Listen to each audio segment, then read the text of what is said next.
भैया। हट। हम्म, हम्म।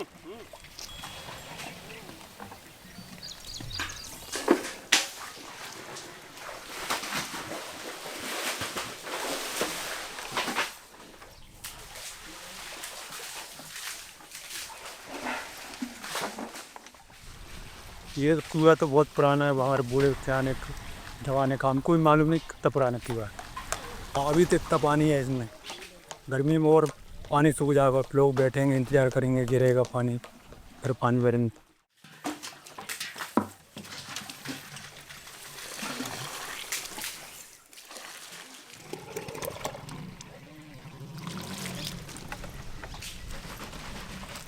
पानी को लेकर बहुत दिक्कत होती है दीदी। या पीने के लिए भी, खर्चे के लिए भी यहीं पे आना पड़ता है। एक ही कुआं है और जैसे बोर मोर होती है तो उसमें भी पानी निकलता, नल में भी पानी है।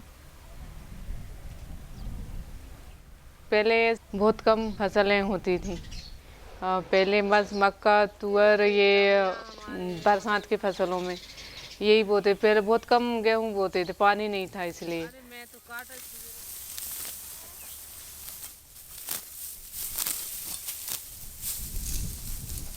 इधर कोदे, कुटकी, ये कांगनी, ये पहले होता था मगर बोना बंद कर दिया। ये गेहूं चने तो बिक जाता था, मगर ये मोटे अनाज मतलब ये कोदो, कुटकी है, इसकी परेशानी थी, इसको कहाँ बेचे। पिछले 4 सालों में हम भारत में मध्य प्रदेश के रायसेन, मंडला, अनूपपुर, ढिंडोरी इन जिलों में मिलेट की सप्लाई चेन पे काम कर रहे हैं। जो मोटे अनाज होते हैं उन्हें मिलेट्स कहा जाता है और मिलेट्स 3 प्रकार के होते हैं। एक होता है पॉजिटिव मिलेट्स में ज्वार, बाजरा, रागी, ये 3 मेजर मिलेट ये होते हैं। उसके अलावा जो होता है माइनर मिलेट्स, तो माइनर मिलेट्स में आपके 5 मिलेट्स आते हैं, जिसमें कोदो हो गया, कंगनी हो, सावा, कुटकी और हरी कंगनी। और एक होता है न्यूट्रल मिलेट जो होता है प्रोसो मिलेट्स।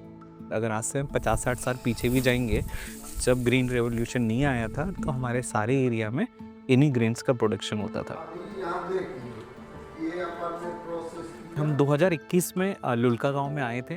तब हमें पता चला कि लुल्का गांव में कुछ NGOs द्वारा यहाँ पे सीड दिए गए हैं और किसानों ने यहाँ पे कुछ 70 एकड़ में मिलेट का प्रोडक्शन करा था और उनके घरों में कुछ 15-16 टन के आसपास मटेरियल रखा हुआ था, जिसको वो पिछले 1 साल से बेच नहीं पा रहे थे। और यहाँ पे जो लोग काम कर रहे थे उन्होंने हमें रीच आउट करा और तब मेरा यहाँ पे आना हुआ। I am working from last 6 years on the ground with the farmers, with the FEOs. The biggest challenge which I faced personally in the farmers where I work, that was market linkage of their produce. That's why in Gramya we consciously decided to focus on the market linkage of the produce. जब ग्राम में आई तो उन लोगों ने बीज देना start किया। हम सभी दीदियों से बोलते हैं, अपन ने समूह की मीटिंग किया कि हम लोग कोई भी मोटा अनाज बोएंगे तो एक ही वैरायटी का बोएंगे, दो कोई लगे। हाँ, तो हमारे संगठन की महिलाएं जो हैं ये सोचा कि अपन थोड़ा थोड़ा करके आधे एकड़ में इसको बो के देखें। हमने यहाँ खेती करके देखा तो काफ़ी अच्छा रिजल्ट रहा।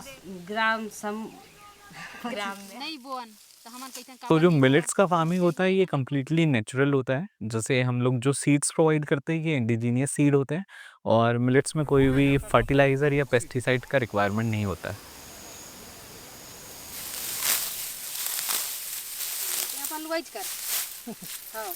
देखिए ये इजीली हल्की फुल्की मिट्टी में आराम से हो जाता है। इसके अलावा इसमें क्या होता है कि इसको अगर एक पानी ही मिल गया बाय चांस तो उसमें भी वो अच्छा पैदावार हो जाती है।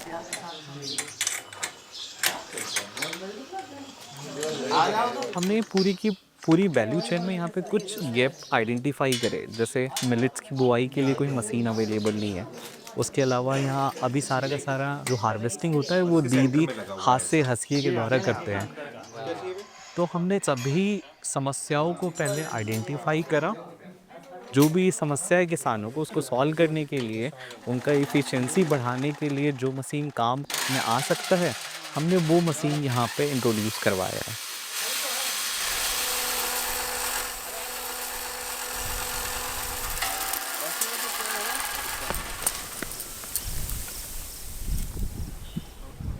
कोदो जो है जब हम बोते हैं तो डलिया या कुछ कुर्सी में रख के उसको छिड़कना पड़ता था। ऐसे छिड़कने में क्या फिर उसकी निदाई नहीं हो पाती है, क्योंकि हमें पता ही नहीं चल पाता है कि खरपतवार कौन सा है कौन सा नहीं है। एक तय जब निदाई गुड़ाई उसकी चलती है तो कभी कभी अनाज का जो पौधा रहता है कोदो कुटकी का वो भी साथ में कट जाता है, तो इससे भी ज़्यादा काफ़ी नुकसान होता है।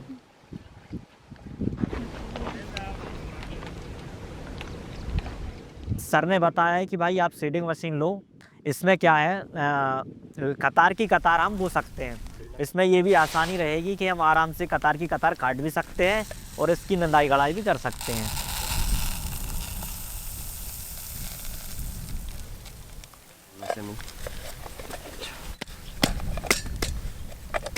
जब कतार में हमने बोना चालू किया तो अच्छा बेनिफिट मिला। इसमें हमें कम से कम 1 किलो में 20-25 किलो बढ़ोतरी हुई है।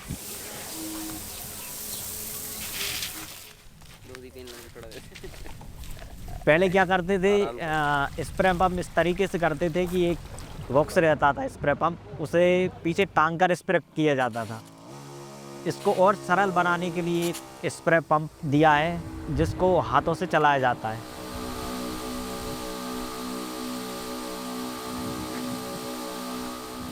इससे भी अच्छा है, कम से कम ये तो रहेगा कि टांगना नहीं पड़ेगा, धकेलना है खाली, तो उसमें भी स्प्रे काफ़ी अच्छा रहा।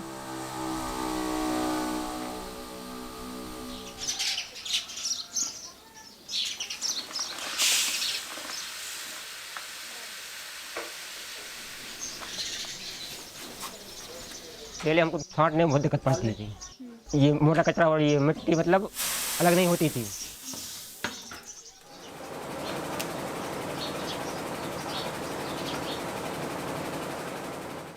अब इसकी मशीन आने से ये मिट्टी और कचरा सब अलग अलग होने लगा है, और इससे मतलब हमारे जो किसान भाई हैं सभी बहन उनको फ़ायदा होने लगा है।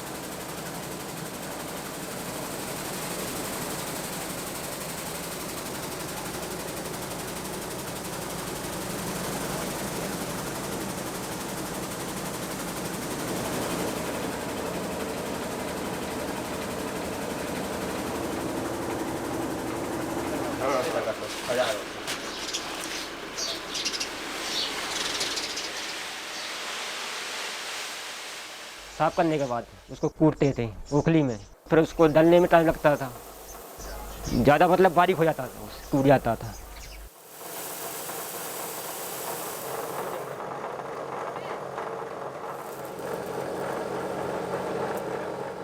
मगर ये कोदो राइस मशीन आ गई है, अब इस मशीन द्वारा मतलब दरिया जल्दी जल जाता है कोदो का।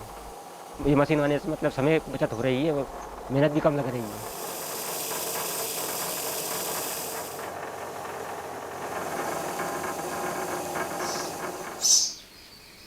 ग्राम्य ने यहाँ पे एक कलेक्शन सेंटर बिल्ड करा हुआ है जहाँ पे किसान अपने जितना भी मिलेट्स ग्रेन है वो यहीं गांव में सेल कर सकते हैं। हम हमारे 1500 फार्मर्स से 100% जितना भी प्रोड्यूस मिलेट्स का वो ग्रो करते हैं हम उसको बायबैक परचेज करते हैं और हमारे किसानों को 15% तक प्रीमियम देते हैं। तो यहाँ पे इकट्ठा कर लेते हैं पूरा गांव का, फिर इकट्ठा करके यहाँ पे ग्राम में आपको ला के देंगे, तो एक गाड़ी भरा जाती है तो वो उठा के ले जाते हैं। और हम लोग जो भी पेमेंट्स होती है वो किसान और एफपीओ के अकाउंट में डायरेक्टली करते हैं उनके वजन के हिसाब से। बेचने की जो समस्या थी हमारी फसलों को, तो वो अब डायरेक्ट अब ग्राम्या को दिया हो, तो ग्राम्या ने हमको सही मोल और अच्छा पैसा दिया। हम हमारे जितने भी प्रोडक्ट्स होते हैं वो B2B player, D2C brands, organic stores को बल्क में सप्लाई करते हैं। ग्राम्या अभी एक D2C ब्रांड लॉन्च कर रहा है और ये किसानों का ब्रांड होगा जहाँ पे हम लोग हमारे जितने भी प्रोडक्ट्स हैं वो हमारे ब्रांड के अंदर में डायरेक्टली कंज्यूमर तक लेके जाएंगे। पिछले 4 सालों से हम लोग मिलेट पे ही काम कर रहे हैं। अभी हमने 4.5 लाख किलो से ज़्यादा जो मिलेट्स है जो किसानों ने उत्पादन करा है उसको हमने मार्केट लिंकेजेस प्रोवाइड कराया हुआ है। हम लोग समय समय पर कुकिंग वर्कशॉप अरेंज करते हैं। जो मिलेट कुक सेफ हैं उनके साथ ग्राम्या ने पार्टनरशिप करा हुआ है। रेडी टू ईट और रेडी टू कुक जो प्रोडक्ट्स है इसके, जैसे मिलेट राइस, मिलेट के पोहे, फ्लेक्स और मिलेट के स्नैक्स। तो हम मिलेट्स को कैसे खाना है, इसकी अलग अलग रेसिपीज़ क्या होती है, उस पर भी अवेयरनेस प्रोग्राम्स करते रहते हैं। Gramya want to work with 50,000 farmers by 2030। हम चाहते हैं कि किसान समृद्ध बने। जो मतलब ये कोदो बेचने के बाद महिला को इनकम हो रही है, बच्चों को पढ़ाई में लगा रहे हैं। पहले मतलब थोड़ी आमदनी होने से मैंने मतलब दुकान लगा ली है, किराना दुकान, और एक सिलाई मशीन ले ली है फ़ायदा होने से। थोड़ा बहुत हल्के किसान है। नहीं बेटे